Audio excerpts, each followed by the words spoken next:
Welcome back to Master Your Money and Mindset. I'm your host, Elizabeth Hiza, and today we are exploring a topic that sits at the very heart of both powerful relationships and lasting impact. And we talk about mindset a lot on this show, but today we are talking about a specific mindset, and that is having a mindset of service.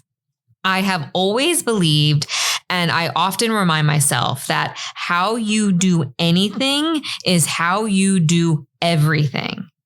So what that means to me is the way you handle the small things in life, the quick emails, the routine meetings, to the hard conversations, all of that is a reflection of how you carry yourself everywhere else. And when it comes to service, true intentional service, it's not just about what you do. It's also about how you do it, how present you are, how committed you are to showing up with excellence, even when it's hard, and more important, even when no one is watching. And that specifically comes into place with how you manage your finances. That is the connection here. So even if it's just about showing up for yourself, how committed are you to showing up with excellence?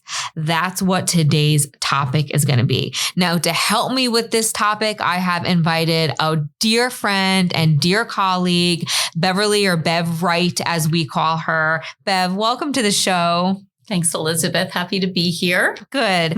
I asked Bev to be here because when we talk about showing up, I honestly am hard pressed to find somebody who shows up as beautifully, as professionally, and as consistently as my dear friend Bev here. Bev has a very big role at the firm. She's the vice president of Worksite Products, right? So that's Bev's day job, as we say. But here at Barnum, we all wear many hats. And another initiative that Bev is working on is she takes a huge leadership role in shaping this firm's culture. And right now, Barnum, as you know, and as I always talk about, I believe we deliver really great service to our clients. I think we are pretty close. We're a 9 or a 10 out of 10.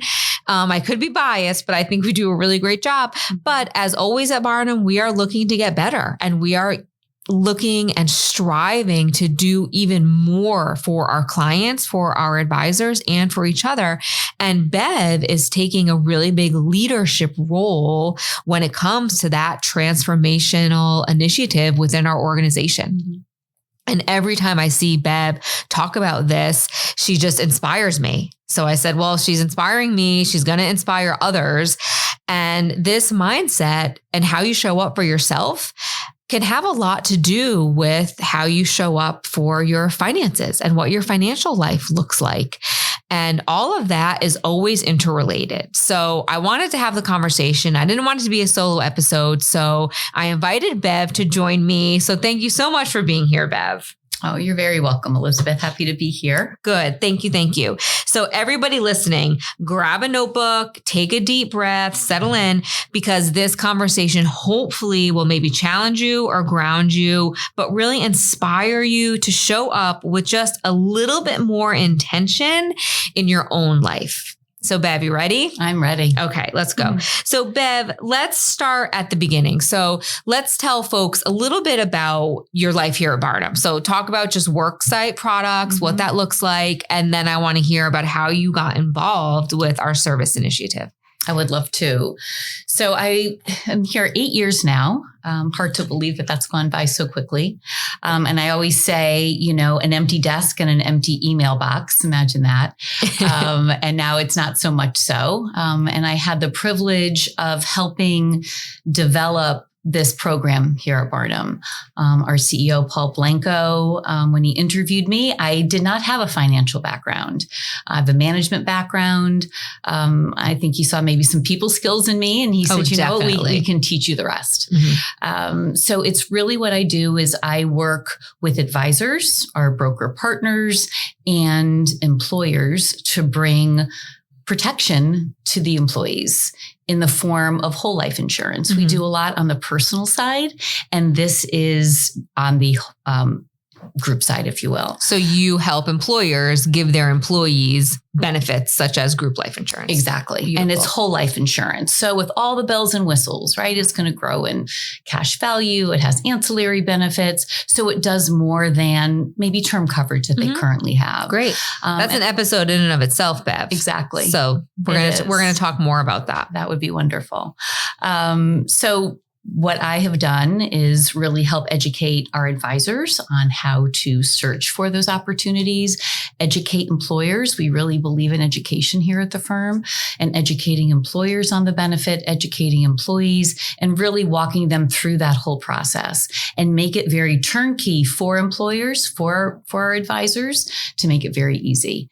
And then turnkey for employees as well. So they really feel confident in the choices that they make. Beautiful. So how did that spawn into you being a major contributor to this transformational initiative of helping Barnum be better when it comes to service? You know, I kind of evolved, kind of just like my role here did. Part of our culture committee, I was a committee member, and I really enjoyed bringing the importance of what Paul and Mindy have created since the beginning of that family atmosphere, and making sure that employees feel included. You know, bringing that culture to the firm was extremely important to them. So I joined the committee, and then months went by, and we're working and loving to do the different, we call them Barnum Days. So once a month that we have really specific days where we celebrate our employees, perhaps have different themes. And then that evolved over time. And I was asked to, if I would want to lead that. So I was honored to be able to do that and take all the good that has happened, and then of course put our own spin on it, include our other offices, because we have a lot of external offices in areas that maybe they couldn't come to Shelton, and we knew that folks wanted to feel a part of it, and how important it was to make sure that we had representation in all the offices. So we have representation on our committee from all the offices. We call them culture coordinators, and they are inspired, and I learned from them. We have great conversations of how we can make our offices better, how we make people feel better, you know, what the theme should be. And that's been a lot of fun. And then that has developed into this culture development umbrella, if you will, for culture, belonging, wellness, and then, of course, our service initiative. Well, I'm not surprised that you were asked to lead, I'll use my quotes, because you performed really well. And because you showed up to, and I was on some of those calls, you showed up to every meeting with intention. You had a service mindset, but you started with yourself, I think. And that's what I want to spend some time talking about, is when it comes to providing good service. And even you could relate it back to what you're doing at Barnum. It starts with how you show up for yourself. Sure. And I'm looking at Bev right now, just like I've looked at Bev for the past 8 years here, and not a day goes by that she doesn't look flawless. I think you take a lot of pride in yourself and your appearance, and literally physically how you show up. You're never late to a meeting. You might be scattered in your head, but you don't seem... That's true. That would be accurate. Yes. But you don't seem scattered. To me, you show up with peace and calm and intention. That's the perception. And when you show up like that, it allows everybody to remain peaceful and remain intentional. Do you know that you do that? I appreciate that. I have been told, even personally, I like to entertain. I like to have people over, family, friends, and past jobs, you know, celebrating someone's birth of a baby, someone's engagement, and having, you know, the team over, if you will. Making people feel comfortable in my home was really important. That came from my mom, who was a really hard worker. She was a widow at a very young age. And my mom was in the service industry. She worked at a country club, and nothing made her happier than to take care of the folks that were celebrating their special occasions. And honestly, that I think my sisters and I do a really good job with that. And people that have come into our circle, I guess, if you will, we kind of move like an orchestra, like when it's party time, right? Mm-hmm. And we know what to do, what to put out and, make it look pretty. And I want people to feel comfortable. And I think here, I bring that here because it's the same thing. Nothing makes me happier than to see people having a good time. Yeah. And really enjoying each other and the space. And it could be as little as some chips and dip as our last celebration, but it was a lot of fun with music going on and people enjoying that moment. I think that's important to be able to have. Well, I was going to ask you, was there a value or mindset that you were raised with that shapes how you act today and how you show up today? And I think that's what you were alluding to, that you got that from your mother. Absolutely. Which is really beautiful. Absolutely. Yeah. Thank you. You making people comfortable. Again, in your home, that's their physical comfort, right? And of seats, food, chairs, music, all this stuff. But here at work and in your work, right? Our work is very difficult. We're talking about difficult. No one loves to talk about money. Sure. But you are helping to shape that conversation. And I think your ability to show up intentionally and make people feel comfortable intentionally has opened up doors for you. Absolutely. And I think sometimes you have to, and I'll take that quote, I think from Paul, if he got it from someone else, but being comfortable, being uncomfortable.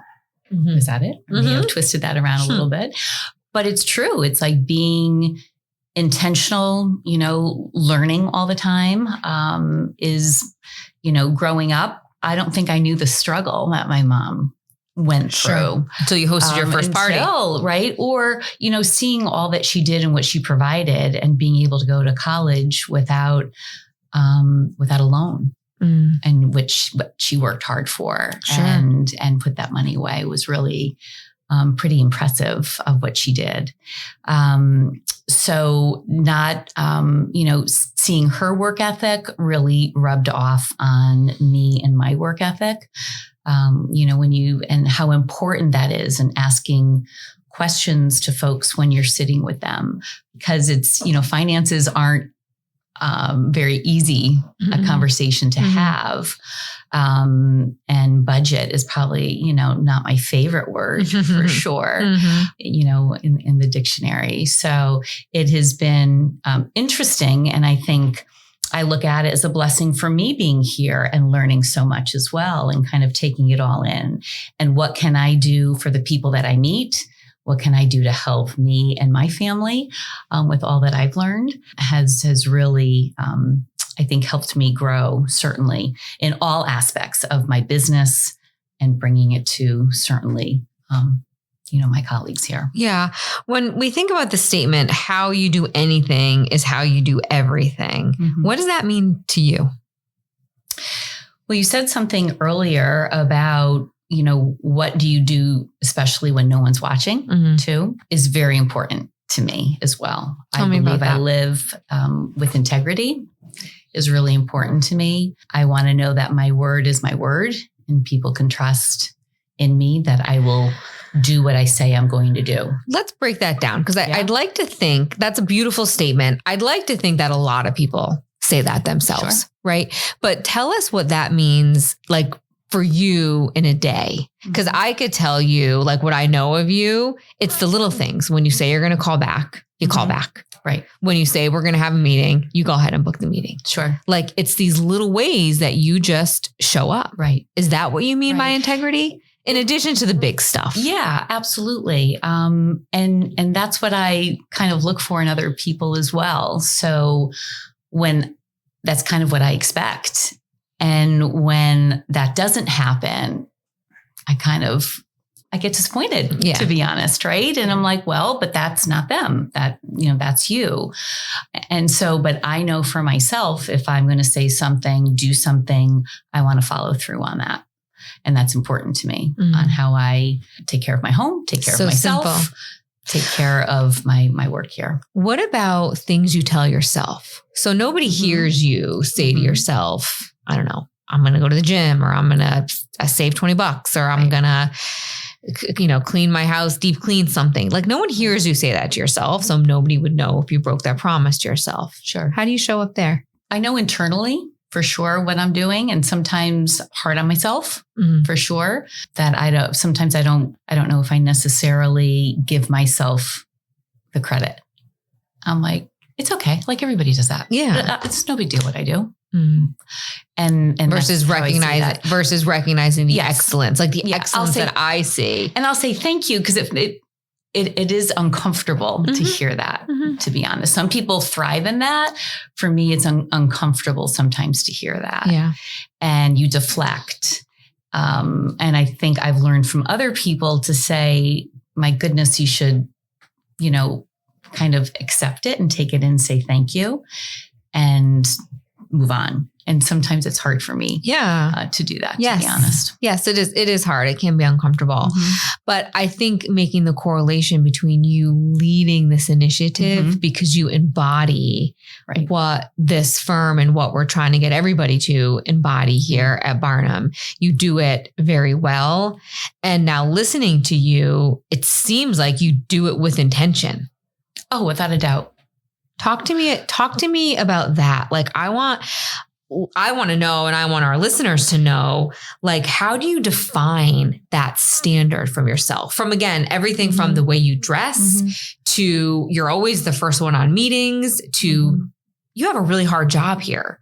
Like heading up Worksite, like there's a lot that could go wrong with these enrollments and all this stuff. Sure. You always seem to keep it together.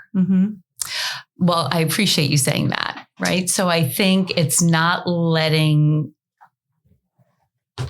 kind of keeping hold of your emotions in that regard, I think is really important. So the nerves can be going on inside. The frustration can be going on inside, hanging up the call and just saying, like that grr sound for sure, is there. But it's putting out what you want to receive, I think is really important. So knowing that, you know what? Okay, well, that didn't go well. Letting people know that we got this, we can figure it out, that happened. Well, don't let that ruin your day. Because that's what you would want to hear. For sure. Absolutely. Right? Absolutely. To have those words of encouragement, because it's too easy to go down a dark path, a wrong path. And I want to stay that course. And I don't want to be the person that someone wants, when they see me, they walk the other way. I hope definitely not the case. No, I hope I can bring good energy, and that's important. That's really important to me. One more question, then we're going to pivot a little bit. Sure. How do you do that all day? I just do. I don't know. It's just, is it unconscious to you? Like, do you have to stop? It is. Like, do you have to stop and take a breath? Do you have to remeditate during the day? Do you have to remind yourself about this? If something has really gone awry, or something has really, you talk about enrollments, because I'm here to support our advisors and our employers. And if something is not going right in back office, billing teams, I have to take a breath for a moment and get, kind of refocus myself and say, okay, now I have to get on this call and, camera on and say, okay, I've got to leave that aside. So, yes, there is some refocusing that goes on, but I certainly try and just stay very even keel through the day. Is there a moment that defined your standard of excellence for yourself? A moment or an event or a story or anything you can remember that helps you show up like this? Because a lot of people don't. Right. And a standard of excellence is subjective. For sure. It's different for everybody. Yeah. How have you defined excellence for yourself?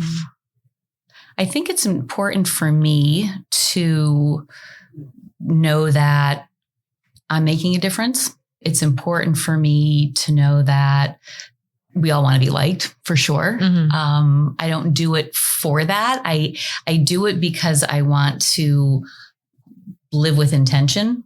I'm a pretty faith-filled person. And that's a part of my life, and our family's life. And that's important to me to be able to live that, not in a preachy way, as people would say, but I think it's just something that I don't know if it goes back to my mom. Like, she just always did it. Yeah. Always seems to come back to making people feel comfortable. It is. Yeah. Yeah. So you're leading this service transformation initiative. Can you share what that means in your own words? What is it that you're trying to accomplish? I think really trying to accomplish having our firm be on board with all that we're doing, because there's lots of different initiatives within all of this, to have that service mindset for amongst our colleagues. We talk about our advisors and our clients, right? That's what we're here to do. Barnum's mission, and how we structure it. Like you had said, like we really give great service. And what we're really trying to do now is to be tactical on how we're going to do that. And just putting thoughts and ideas in place. So each and every day that we can go ahead and reflect upon that, I think is extremely important. I think I know the answer to this, but I'm going to ask the question anyway. What does good service or great service, 11 out of 10 service, look like to you? So I would say being responsive. I would say showing up with a smile and being kind. Following up, even if you don't have the right answer, or if it's an answer someone doesn't want to hear, being able to deliver that in a kind way, I think is, to me, what good service is. Because sometimes I might not have the right answer. I might not have an answer at all, but being able to talk to that person that is waiting on you to come back to them with something is extremely important, because when I don't get that type of service, like, you just know, I'm sure you've had that too, right? Instantaneously, like, that was awful service. I don't ever want to deliver that. Or when someone hangs up the phone from me, I don't want anyone to grumble and say, maybe it wasn't the answer that they wanted to hear, but at There's least a difference. It was delivered in a kind way. Well, what I'm hearing, and this is what I thought, is it goes back to really, it's about others. Service is about others. Yes. And you want everyone to be comfortable. Absolutely. And being uncomfortable is waiting for the phone to ring, waiting for an answer. For sure. Ambiguity. It's uncomfortable not to know what's happening. Absolutely. So it seems like you try to avoid that for our clients, for advisors, and I would hopefully for yourself. True. Absolutely. Right. Because being uncomfortable personally, friends, family, however that is not a good space to be in. Sure. Just as jarring. So sometimes making that call that you don't really want to make, or, having that conversation that you don't really want to have, but where it can develop from after that is pretty amazing. Yeah. What that would look like. Yeah. How do you still show up for yourself, which I think you do a great job doing? You clearly show up for others. How do you do all that and then maintain boundaries, like sleep at night and have a social life and have time to entertain people? Right.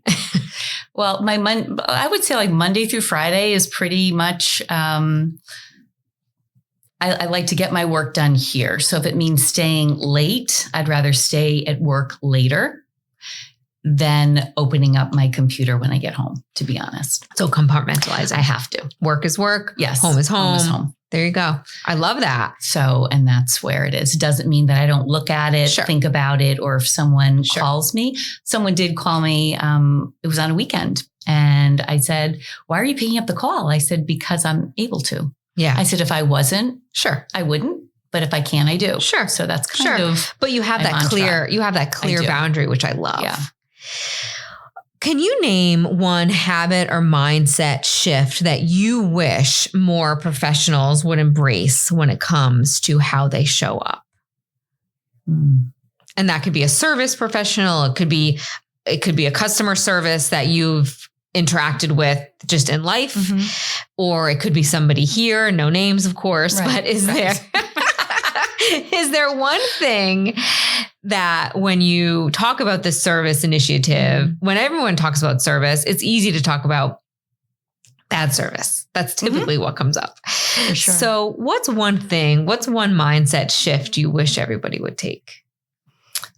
I think even, again, when you are in that service mode, kind of focus on that task. We all have a lot of things going on internally that a lot of people are going through. We certainly understand that. But I think when you're in that moment, I think you have to be present. And the others, and I don't, right or wrong, indifferent, you have to handle the others at a separate time. You are here to serve this person. I go back to my retail days because I have a retail background and was a manager and all of that.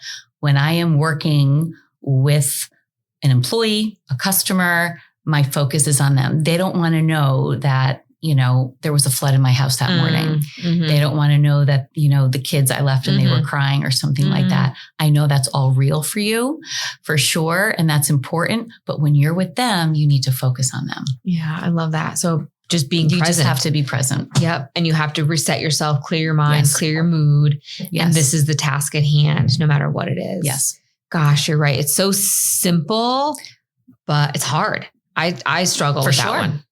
It is, because sometimes you want to share like what happened or bring you want to monopolize the conversation. Yes. But just be present to them of what they need to hear and what they're looking for. That's the greatest gift that you can give. Yeah. I love that, Bev. I don't think there's any better advice out there than to just be present and give that person or yourself, whoever it is at the moment, all of you. For sure. Absolutely. Okay. Now I've never seen this happen, Bev, but when you do fall short of a standard you've set for yourself, what does resetting look like to you? How do you get yourself back on track for the next meeting? There's a lot that goes up in here. Because I could very easily, say, okay, well, that didn't go very well. Right. And I think I've learned over the years, instead of really having that then be a snowball effect and have it impact me for the rest of the day, like, okay, well, what can I learn from it? Okay, well, that didn't go well. Was I prepared enough? Maybe I love that you said it that way. I love you start with accountability, not always blame. Absolutely. I love that. That's extremely important to me. I need to be accountable to myself. Yep. I love that. Okay. We're going to shift a little bit to finances. So like I said, you show up for everybody. You're present, you're calm, you want to make people feel comfortable. I love all that. But now let's focus on you and how you show up for yourself, specifically when it comes to finances. So how do you, again, without getting into any specifics, but we talk a lot on this show about money values and maybe about money biases. So when it comes to things like maintaining a budget, keeping a budget, maybe knowing you need to make a big financial decision, how do you show up for yourself in those moments? Sometimes maybe I need to show up a little bit better than I do. You and everybody else, Bev. The Amazon, truck delivery or whatnot. Yeah. But certainly we do not keep, right, wrong, or indifferent, a budget every day of what goes in and comes out. I think both Scott and I know, I'm like, okay, maybe that's a purchase we should not be making now, or we're going to wait to make some larger purchases when we do that together. We have learned a lot over the years of maybe things that we could do better. or should have done differently. Although looking back, I probably wouldn't have done a lot of things differently.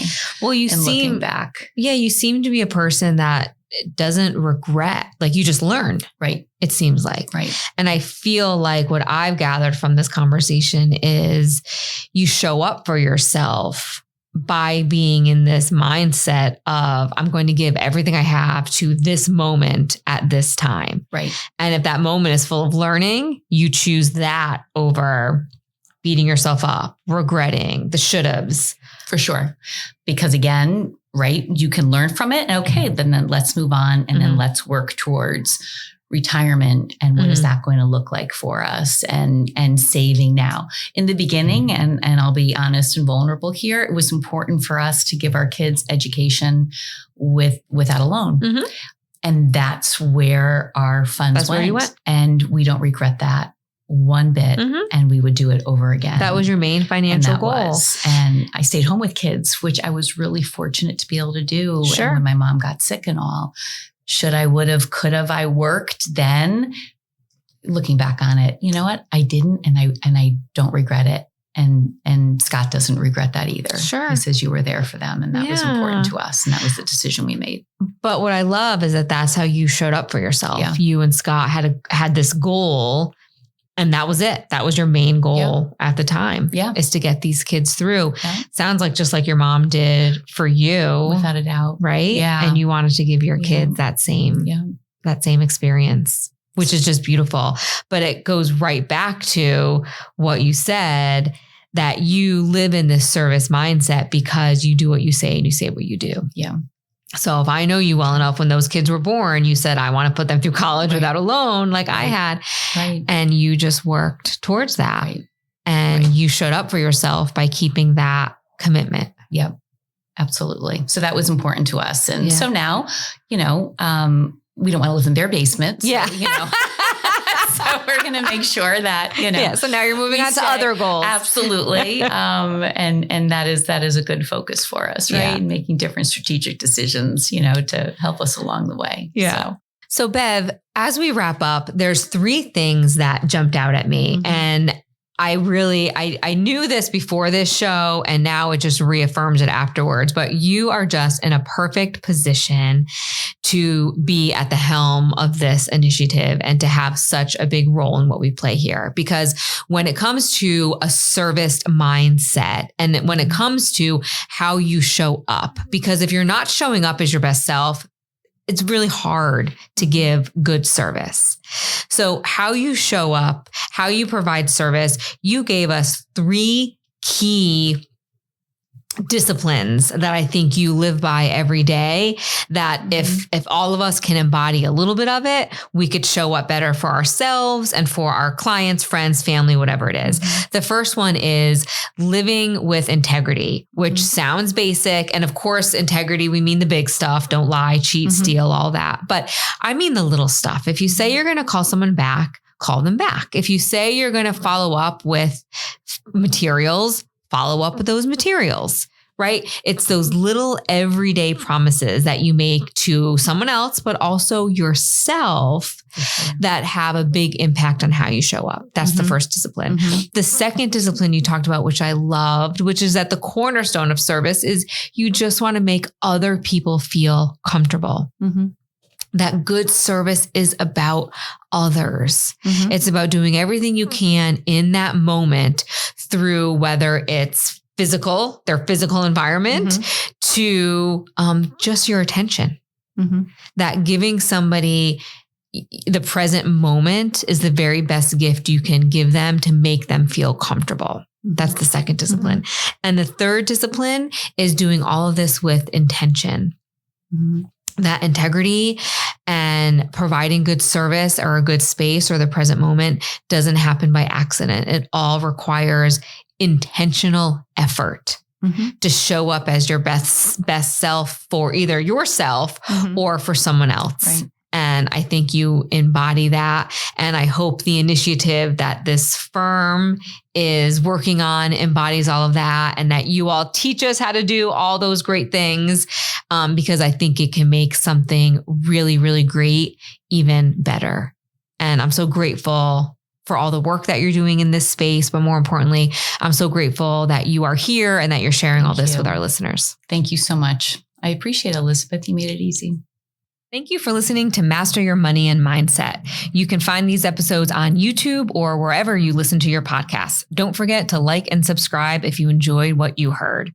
You can follow Barnum Financial Group on LinkedIn and Instagram. Thanks so much. All opinions expressed by the program participants are solely their current opinions and do not reflect the opinions their respective parent companies or affiliates or the companies with which the program participants are affiliated. Investments or strategies mentioned in this program may not be suitable for you, and you should make your own independent decision regarding them. This material does not take into account your particular investment objectives, financial situation, or needs, and is not intended as recommendations appropriate for you. You should strongly consider seeking advice from your own investment advisor. Securities and investment advisory services offered through qualified registered representatives of MML Investor Services, LLC. Member SIPC, 6 Corporate Drive, Shelton, Connecticut, 06484, telephone number 203-513-6000.